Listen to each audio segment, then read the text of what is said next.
पोखरा मेरो पोखरा, आहा पोखरा मेरो पोखरा, स्वर्गको टुक्रा धरतीमा झरे जस्तो छ पोखरा। पोखरा महानगरको प्रस्तुति कार्यक्रम हाम्रो पोखरा राम्रो पोखरा। दर्शकवृन्द नमस्कार। पोखरा महानगरपालिकाको प्रस्तुति कार्यक्रम हाम्रो पोखरा राम्रो पोखराको साथमा आज पनि आइसकेको छु म जीवन सुवेदी। पोखरा महानगरपालिकाले उत्पादन गरेको यस कार्यक्रममा हामीले पोखरा महानगरपालिकाका विभिन्न गतिविधि सहित बन्दाबन्दीका कारणले विद्यालय जान नपाएका भाइ बहिनीहरूका लागि विभिन्न प्रस्तुतिहरू प्रस्तुत गर्दै आइरहेका छौँ र आजको कार्यक्रममा पनि हामीले खास गरी विद्यालय जान नपाएका भाइ बहिनीहरूका लागि केही प्रस्तुति अन्तर्गत पोखरा शैक्षिक अभियानका विषयवस्तुहरूका साथ उपस्थित भएका छौँ। लागौँ आजका विषयवस्तुतर्फ।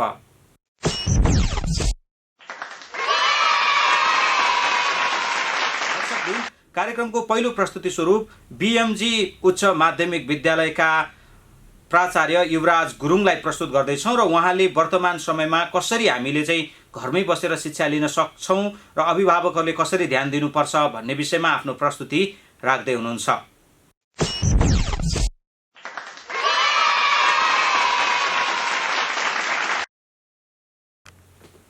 नमस्कार, म युवराज गुरुङ, बीएमजी माध्यमिक विद्यालय लेखनाथ, हाल पोखरा 29 पोखरा कास्की र हाल विश्वमा देखिरहेको कोभिड-19 कोरोनाको महामारी, यसले विश्वमा आर्थिक सङ्कट र विकासका कामहरू ठप्प अनि मानव जुन चाहिँ स्रोत छ यी स्रोतहरूलाई सही सदुपयोग गर्नु सकिरहेको अवस्था छैन र अहिले हाल हाम्रो राज्यले पनि बन्दाबन्दीको चाहिँ कार्यक्रम रहेकोले यो अवस्थामा हामी सबै विविध क्षेत्रहरू विशेषतः विद्यालय शिक्षण क्षेत्र अनि विभिन्न कल कारखाना उद्योग धन्दा लगायत विभिन्न अन्य क्षेत्रहरूमा पनि एकदमै सङ्कटग्रस्त भएको अवस्था हामीले पाएका छौँ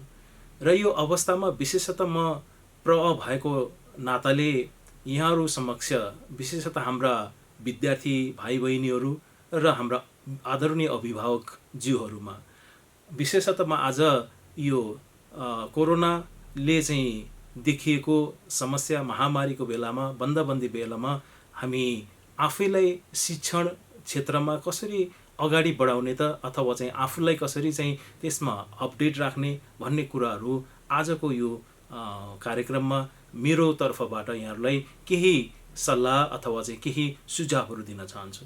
हुन त अहिले हाम्रो नेपालमा देखिएका विभिन्न यस्ता चाहिँ समस्याहरूमध्ये जस्तै कल कारखानाहरू बन्द रहेका छन्, विभिन्न पर्यटन क्षेत्रहरू चाहिँ शून्यमा झरेका छन्, विकासका कामहरू सबै चाहिँ न्यून छन् अनि शिक्षण क्षेत्रलाई पनि अहिले चाहिँ बन्द रहेको अवस्था रहेको छ। त्यसैले आजको विशेषतः आजको कार्यक्रममा मैले यहाँहरूलाई विद्यार्थीको अनि त्यसपछि अभिभावक र राज्यको तर्फबाट उनीहरूको आफ्नो कर्तव्य दायित्व अथवा चाहिँ उनीहरूको जिम्मेवारीको बारेमा म यहाँहरूलाई चाहिँ विशेषतः जनाउन चाहन्छु।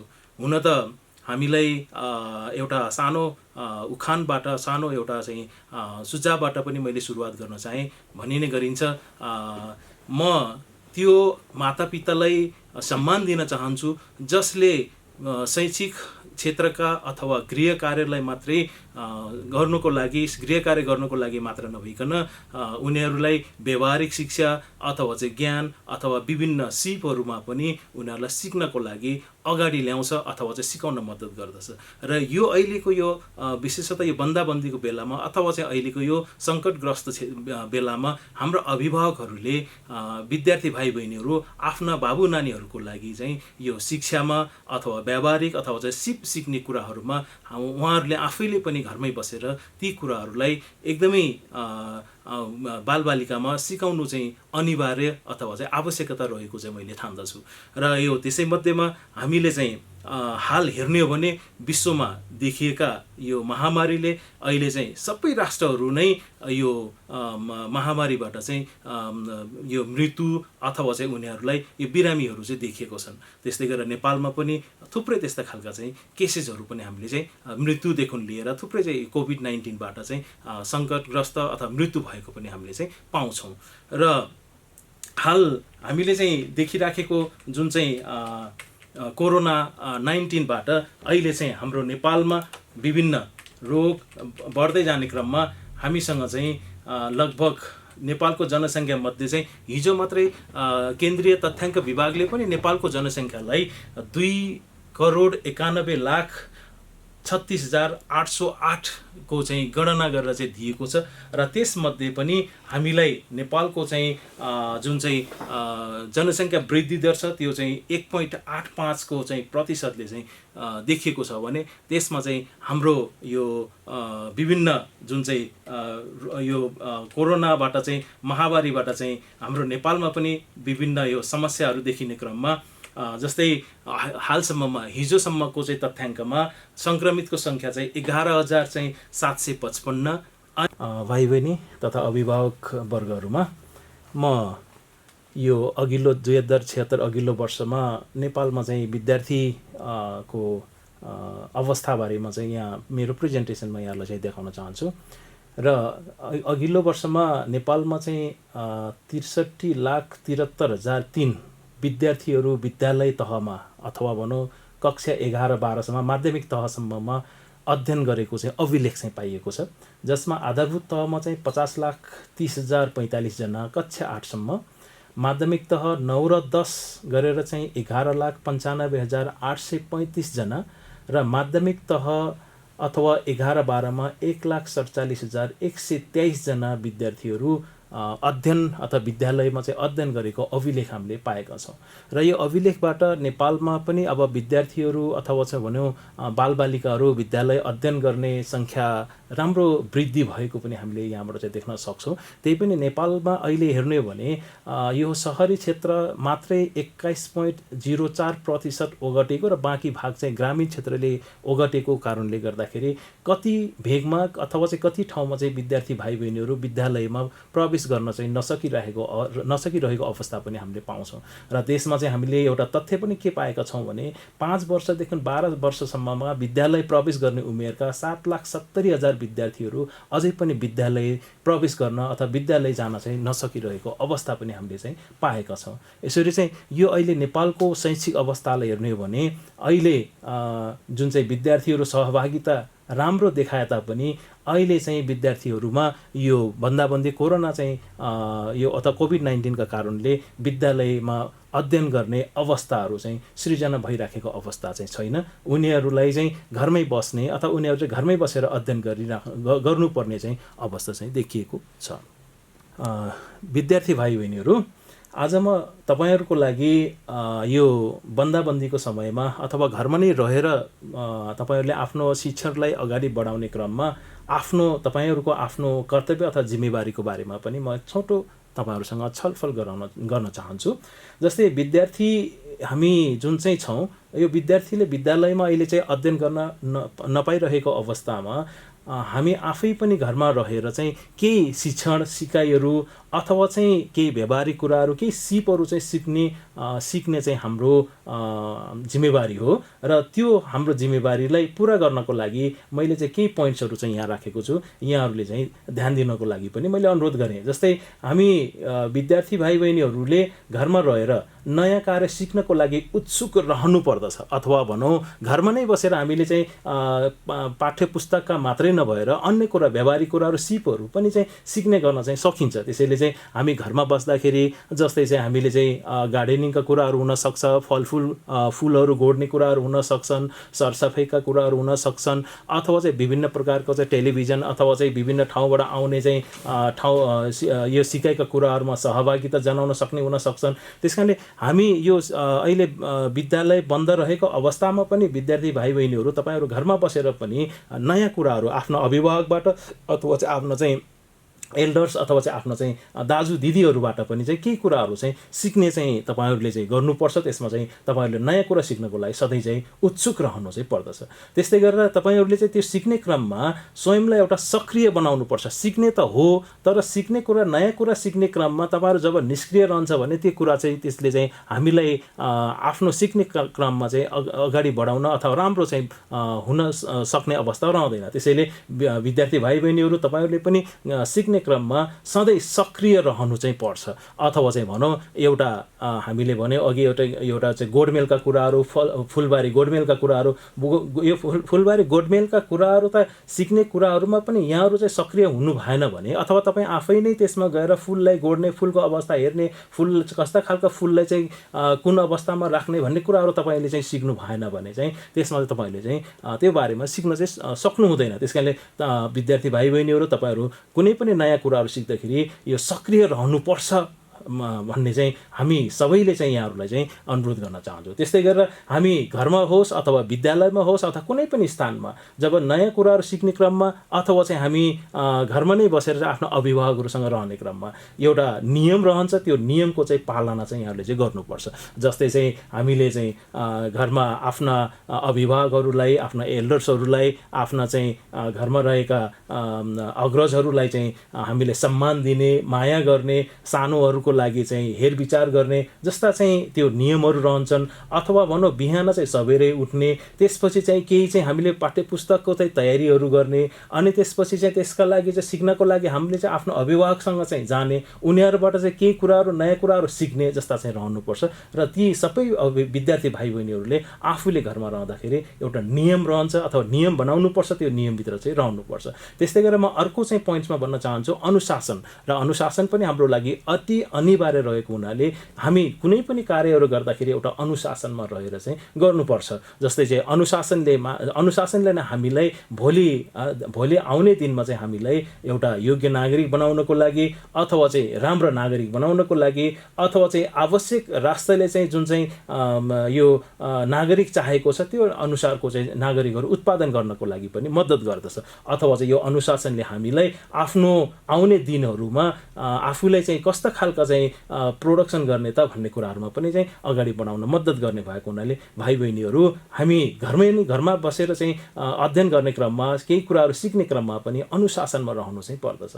त्यस्तै गरेर चाहिँ हामीले घरका चाहिँ अभिभावकहरूबाट चाहिँ विभिन्न संस्कृति, संस्कार अथवा चाहिँ बोली वचन विभिन्न कुराहरू चाहिँ सिकाइराखेको अवस्थामा हामीले ती कुराहरूलाई पनि एकदमै चासो देखाउनुपर्छ। अथवा व्यवहारिक कुराहरू हुन्छन्, जस्तै चाहिँ हामीले घरमा चाहिँ सरसफाइका कुराहरू हुन सक्छन्। घरमा चाहिँ जस्तै चाहिँ हाम्रा चाहिँ मातापिताले अथवा चाहिँ आफ्नो चाहिँ बाबुआमाले चाहिँ घरमा गरेका कामहरूमा सहयोग गर्ने कुराहरू हुन सक्छन्। अथवा चाहिँ हामीले विभिन्न यो अध्ययन गर्ने क्रममा हुनसक्छ। अथवा चाहिँ अहिले चाहिँ भनौँ अझ राज्यले पनि चाहिँ हामीलाई चाहिँ अध्ययन विद्यार्थी भाइ बहिनीहरूको लागि विभिन्न तहका, विभिन्न कक्षाका विद्यार्थी भाइ बहिनीहरूको लागि चाहिँ श्रव्य दृश्य अथवा चाहिँ श्रव्य चाहिँ सामग्रीहरूबाट, रेडियो नेपालबाट, टेलिभिजनबाट पनि ती कुराहरूलाई चाहिँ सञ्चालन गरिराखेका छन्। ती कार्यहरूमा चाहिँ अध्ययन गर्नु चाहिँ पर्दछ। त्यस्तै गरेर समय तालिका बनाउने, होइन, हामीले चाहिँ अध्ययन गर्ने चाहिँ बिहान सबेरै उठिसकेपछि, अनि त्यसपछि खाजा खाने, अनि त्यसपछि चाहिँ पढ्नेको समय, अनि त्यसपछि दिउँसोको हामीले चाहिँ अन्य क्रियाकलापमा सहभागी हुने समय, त्यसपछि चाहिँ विभिन्न यसरी हामीले चाहिँ दैनिक रूपमा चाहिँ आफ्नो समय तालिकालाई पनि त छुट्याएर त्यसलाई चाहिँ अगाडि बढाउन सक्यो भने हाम्रो कार्यलाई हामीले चाहिँ अगाडि बढाउन सक्छौँ। त्यस कारणले विद्यार्थी भाइ बहिनीहरू यो समयमा चाहिँ आफ्नो समयलाई अथवा चाहिँ आफ्नो जुन चाहिँ अध्ययनदेखि लिएर अन्य क्रियाकलापमा पनि सहभागिता भएर आफ्नो कार्यलाई चाहिँ अगाडि बढाउन सक्छौँ। त्यसैले विद्यार्थी भाइ बहिनीसँग मैले पनि यो कर्तव्य र जिम्मेवारीको बारेमा यो चाहिँ छोटो चाहिँ यहाँलाई जनाउन चाहेँ। त्यसै गरी म विद्यार्थी भाइ बहिनीहरूलाई सँगसँगै म हाम्रा अभिभावकहरूलाई पनि म आफ्नो दायित्व अथवा भूमिकाको बारेमा पनि छोटो जानकारी दिन चाहन्छु। अब विद्यार्थी भाइ बहिनीहरू त साना हुन्छन्, उनीहरूले केही कुराहरू सिक्न चाहन्छन् र ती सिक्दै जाने क्रममा उनीहरूको चाहिँ इच्छा, उनीहरूको चाहिँ चाहना, उनीहरूको आवश्यकता अनुसार हाम्रो अभिभावकहरूले पनि उनीहरूलाई चाहिँ ती अनुसारको शिक्षा अथवा चाहिँ सिप अथवा ज्ञान चाहिँ दिँदै पर्दछ। त्यसैले अभिभावकज्यूहरूलाई पनि होइन मेरो तर्फबाट उहाँहरूको अथवा तपाईँहरूको एउटा दायित्व र भूमिकाको बारेमा छोटो जानकारी लिनुहुन अथवा चाहिँ आफ्ना बाबु नानीहरूको लागि चाहिँ सिप ज्ञानहरू दिनको लागि पनि मैले चाहिँ हार्दिक अनुरोध गरेँ। जस्तै चाहिँ अभिभावकहरूले घरमा रहने क्रममा आफ्नो चाहिँ बाबु नानीलाई राष्ट्रले चाहिँ सञ्चालन गरेका विभिन्न योजनाहरू हुन्छन्, ती योजनाहरूलाई चाहिँ कार्यान्वयन गर्नको लागि अथवा ती योजना अनुसारको चाहिँ आफ्नो घरको तर्फबाट विद्यार्थी भाइ बहिनीहरूलाई चाहिँ त्यो योजनामा चाहिँ सहभागी हुनको लागि चाहिँ तपाईँहरूले पनि सहयोग गर्नु चाहिँ आवश्यकता छ। राष्ट्रले राखेका विभिन्न नियम अथवा चाहिँ कानुनहरू हुन्छन्, त्यसलाई चाहिँ सही ढङ्गले पालना गर्नको लागि पनि यहाँहरूले आफ्नो बाबु नानीहरूलाई चाहिँ सिकाउन सक्नुहुन्छ। त्यस्तै गरेर चाहिँ आफ्ना बाबु नानीहरूको लागि चाहिँ सही मार्ग निर्देशन, राम्रा कुरा नराम्रा कुराहरू चाहिँ सिकाउने, जस्तै चाहिँ व्यवहारिक कुराहरू, राम्रा कुराहरू अथवा चाहिँ उनीहरूको लागि चाहिँ आवश्यक चाहिँ शिक्षाहरू पनि दिन चाहिँ सक्नुहुन्छ।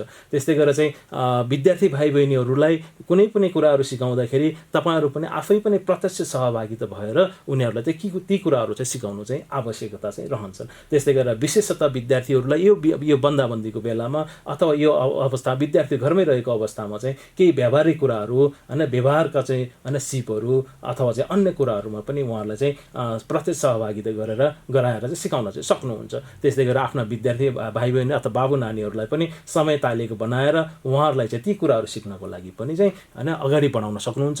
यी चाहिँ हामीले आफैले घरमा बसेर आफ्ना बाबु नानीहरूलाई सिकाउन सकेको खण्डमा यो फुर्सदको समयमा अथवा चाहिँ हामी घरमै बसेर चाहिँ हामीले आफ्ना बाबु नानीहरूलाई नयाँ कुराहरू अथवा चाहिँ सिपहरू अथवा ज्ञानहरू पनि हामीले चाहिँ दिन सक्छौँ।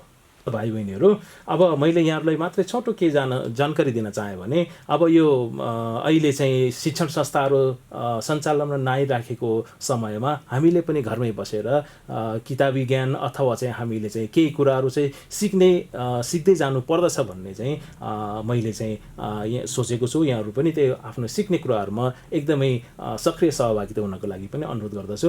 र अहिले हाल आएर चाहिँ हाम्रो राज्यले पनि कक्षा 1 देखि 10 कक्षासम्ममा विविध प्रकारका चाहिँ त्यो शिक्षण सिकाइहरू श्रव्य अथवा श्रव्य दृश्य चाहिँ माध्यमबाट पनि चाहिँ सञ्चालन गर्दै आएका छन्, जसलाई चाहिँ हामीले चाहिँ यहाँबाट पनि देख्न सक्छौँ, हामीले स्क्रिनमा पनि देख्न सक्छौँ। यसमा चाहिँ हामीले कक्षा 1 देखि 10 कक्षासम्मका विभिन्न पाठ्य पुस्तकलाई राखेर श्रव्य र दृश्य दुवै माध्यमबाट दिएका छन्। यहाँमा चाहिँ सहभागिता जनाउन सक्नुहुन्छ। त्यस्तै गरेर चाहिँ विभिन्न यो टेलिभिजनहरू मार्फत अथवा चाहिँ एफएमहरू रेडियोहरूबाट पनि चाहिँ अहिले चाहिँ कक्षा 1 देखि 10 कक्षासम्मका विद्यार्थी भाइ बहिनीहरूको लागि चाहिँ यो पाठ्य पुस्तकका पठन पाठनहरू भइराखेको छ। त्यसमा पनि यहाँहरूले प्रत्यक्ष सहभागिता जनाइदिनु होला, विद्यार्थी भाइ बहिनीहरूलाई त्यसमा पनि चाहिँ सिक्नको लागि चाहिँ राखिदिनु होला। त्यसले पनि हाम्रो चाहिँ यो अहिलेको बन्दको बेलामा उहाँहरूले पनि केही शिक्षाहरू अथवा चाहिँ किताबमा भएका पाठहरूलाई पठन पाठन गर्ने चाहिँ मौका पाउँछन् र यहाँहरूले पनि त्यसमा सहभागिता गराइदिनु हुनको लागि म हार्दिक अनुरोध चाहिँ गर्दछु। हस्त भाइ बहिनीहरू, आज मैले छोटो समयमा यहाँहरूसँग केही आफ्नो मनमा रहेका कुराहरूलाई यहाँहरू सम्मुख चाहिँ राख्न पाउँदा मलाई धेरै खुसी लागेको छ। र यो समयमा विद्यार्थी भाइ बहिनीहरू र हाम्रा अभिभावकहरूलाई घरमा रहेर नै विद्यार्थी भाइ बहिनीहरूलाई आफ्नो शिक्षण अथवा चाहिँ सिकाइमा चाहिँ अग्रसर गराइदिनु होला। र चाहिँ यो सिकाइले अथवा यो छोटो समयले अथवा चाहिँ छोटो समयको बसाइमा अथवा मेरो प्रेजेन्टेसनले यहाँहरूलाई पक्कै पनि चाहिँ केही राम्रा चाहिँ यो सिक्ने कुरामा चाहिँ राम्रो एउटा मार्ग निर्देशन गर्यो होला भन्ने चाहिँ मैले सोचेको छु। र यो छोटो समयमा अझै पनि चाहिँ अहिले चाहिँ कोभिड-19 का चाहिँ समस्याहरू रहेको बेलामा यहाँहरू चाहिँ सुरक्षित रहनुहोस्। जसरी चाहिँ राष्ट्रले चाहिँ कायम गरेका विभिन्न कुराहरू छन्, यो सामाजिक दूरी कायम गर्नुहोस्, अनि त्यसपछि चाहिँ हामीसँग सुरक्षित रहनुहोस्, अनि साबुन पानीले चाहिँ बारम्बार हात धुनुहोस्, यहाँहरू पनि सुरक्षित रहनुहोस्। र यो सुरक्षित रहने सँगसँगै यहाँले आफ्नो पठन पाठनलाई पनि अगाडि बढाउनुहोस्। र यहाँहरू सबैलाई चाहिँ धन्यवाद।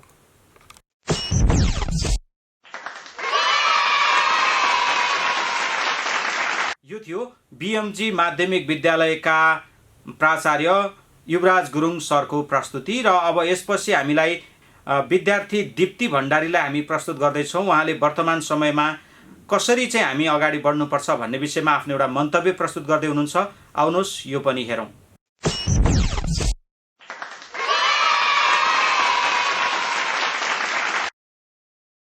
नमस्ते, म दीप्ति भण्डारी। आज म के को विषयमा कुरा गर्दैछु भन्ने बारे थोरै कुरा बताउँदा लकडाउन अहिलेको सबैभन्दा विषय नै अहिलेको सबैभन्दा चर्चाको विषय नै लकडाउन भएको छ। लकडाउन खोलिन्छ कि लकडाउन यत्तिकै रोकिन्छ र हामी आफ्नो नर्मल लाइफमा फेरि भित्र जान्छौँ, छिरिन्छौँ भन्ने कुरा हामीलाई कतै थाहा छैन। त्यही भएर आज यस कुरामा मेरा धारणा एज अ स्टुडेन्ट म के चाहन्छु, मैले के सोचेको छु भन्ने कुरा थोरै राख्न चाहेँ। सबैभन्दा पहिला त यो लकडाउन अब रोकिनु पर्छ। यसलाई पुनः निरन्तरता दिएर अगाडि बढ्यौँ भने अब हाम्रो विकास निर्माण अगाडि जान सक्दैन। यो यही थामिन्छ र मानव सिभिलाइजेसन नै कोल्याप्स हुन सक्छ भन्ने चाहिँ मेरो धारणा हो। यो मैले किन भनेर भन्दाखेरि सबैभन्दा पहिलो कुरा त अहिले यो लकडाउनले मान्छेहरूलाई फिजिकली मात्र एफेक्ट गरेको छैन, people have been mentally irritated. अहिले डाटा हेर्ने हो भने लकडाउन इम्पोज हुँदा साथै सुसाइड रेट्सहरू 20% को दरले बढेको छ। And according to mental health experts यसको कनेक्सन चाहिँ पेन्डेमिकसँग हुन गएको हो कि भन्ने चाहिँ उनीहरूको धारणा छ। दोस्रो कुरा इकोनोमी, अर्थतन्त्र भन्छौँ हामी। अहिले विश्वको सबैभन्दा महत्त्वपूर्ण कुरा नै यही हो र लकडाउनले चाहिँ यसमा सबैभन्दा ठुलो परिवर्तन र नराम्रो परिवर्तन, नकारात्मक परिवर्तन ल्याएको छ।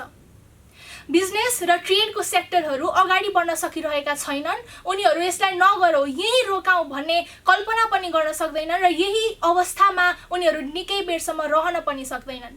अनइम्प्लोइमेन्ट रेट्सहरू अक्रस द ग्लोब नै बढेको छ, जसले चाहिँ फेमाइन, भोकमरी one of the major consequences हुन्छ पेन्डेमिकको भन्ने कुरामा चाहिँ यो कुराले त्यो कुरा चाहिँ प्रुफ गरेको छ। Third, we have no predictable future. हामी कहिलेसम्म यसरी घरभित्र मात्रै बसिरहने भन्ने कुरा कसैलाई पनि थाहा नै छैन। त्यही भएर विथ नेसेसरी प्रिकसन्स अनि नेसेसरी एक्सेप्सन्स लकडाउन खोलिनु मात्र एउटा विकल्प हो र यो खोल्नलाई without risking for the spread of कोभिड-19 पनि भन्छौँ। अहिले यो लकडाउनको कारणले एजुकेसनल सेक्टरमा एकदमै ठुलो इम्प्याक्ट परेको छ। हुन त अनलाइन एजुकेसन्सहरू पनि तीव्र गतिमा नै अगाडि बढिरहेका छन्, तर अर्बन कन्टेक्स्टका स्टुडेन्टहरूलाई मात्र होइन, रुरल कन्टेक्स्टका स्टुडेन्टहरूलाई पनि हेर्नुपर्छ। र नेपालमा हेर्ने हो भने अर्बन ठाउँमा भन्दा पनि रुरल ठाउँमा स्टुडेन्टहरू धेरै छन्। हुन त सरकारले रेडियोको मार्फतबाट हुन्छ कि टेलिभिजनको मार्फतबाट हुन्छ कि अनलाइनकै मार्फतबाट हुन्छ कि इबुक्सको मार्फतबाट हुन्छ कि शिक्षालाई अगाडि बढाउन कोसिस गरेको छ। तर प्रश्न के भन्दा के त्यसरी शिक्षा आदान प्रदान गर्दाखेरि कि त्यो इफेक्टिभ होला त? यदि हामीले एक नर्मल डेजहरूमा 1 वर्षमा कम्प्लिट गर्ने सिलेबस त्यसरी आफ्नो शैक्षिक सत्र अगाडि बढाउँदा त्यो 1 वर्षमा हाम्रो सिलेबस कम्प्लिट होला त? त्यो चाहिँ एउटा प्रश्न। र अर्को, अहिले यस बेला आएर लकडाउन खोलिदा don't we risk millions of healthy lives out there? We do. तर मलाई के लाग्छ भन्दा without risk human civilisation would not have reach the position where it is right now. मानव सभ्यताले जति पनि सफलता हासिल गरेको छ हरेक कुरामा रिस्क चाहिँ इन्भल्भ भएकै छ जस्तो लाग्छ मलाई। एउटा सजिलो उदाहरण दिँदाखेरि नील आर्मस्ट्रङ हामीले चिनेकै मान्छे हो। यदि उहाँले आफ्नो ज्यान जोखिममा नराखेर चन्द्रमामा कदम नराख्नु भएको भए, if Neil Armstrong would not have risked his life to step in the surface of the moon, हामीले चाहिँ चन्द्रमासँगको ज्ञान जति पनि हासिल गरेका छौँ त्यति हासिल चाहिँ गर्न सक्दैनौँ कि जस्तो मलाई लाग्छ। यो कुरालाई कोभिड-19 सँग रिलेट गर्दाखेरि चाहिँ यदि एउटा भ्याक्सिन हामीलाई निकाल्नु छ भने someone has to step up and risk their life in order to know whether the vaccine really works or not. त्यो भ्याक्सिनले काम गर्छ कि नै, के त्यो भ्याक्सिनको मानव जीवनमा अरू कुनै साइड इफेक्ट्स हुन्छ कि हुँदैन भन्ने कुरा पत्ता लगाउनको लागि पनि someone has to risk their life. त्यसैले यदि रिस्क लिँदैनौँ भने प्रोग्रेस पनि हुँदैन, डेभलपमेन्ट पनि हुँदैन र मानव सभ्यता अगाडि पनि बढ्दैन। अर्को कुरा, हजुरलाई जिज्ञासा लाग्यो होला, नेपाल यस्तो देशमा जसमा हेल्थ फेसिलिटिज यति लो छ, how can I just say that opening a lockdown is a solution? That is a serious question. तर यदि हामीले कम्पेयर गर्ने हो भने युएसए, चाइना, इटली जस्तो देशहरू जुनमा हेल्थ फेसिलिटिज नेपालभन्दा एकदमै क्वालिटेटिभ छ, एकदमै राम्रो छ, त्यो देशहरू पनि अहिलेको कन्डिसनलाई अन्डर कन्ट्रोल गर्न सकिरहेका छैनन्। त्यसैले सिचुएसन जबसम्म यो भाइरस कम्युनिटी लेभलमा स्प्रेड हुँदैन तबसम्म हामीले चाहिँ त्यो भाइरसको कन्ट्रोलमा लिन सक्छौँ। कसरी? By breaking the chain of transmission.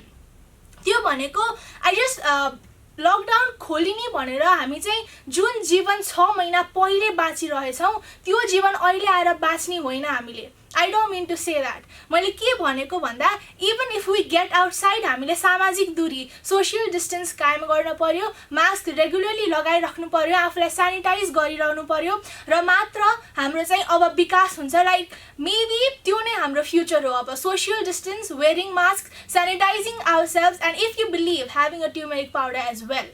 त्यसैले म के भनेर आफ्नो भनाइहरू टुङ्ग्याउन चाहे भन्दाखेरि my predictions, my assumptions may not work, तर वास्तविक जीवन, फ्याक्ट्स र डेटाले चाहिँ जहिले पनि सत्य नै बोलिरहेको हुन्छ र अहिले त्यो रियालिटीले हामीलाई उठ लकडाउन खोल भनेको छ for the sake of humanity and human society.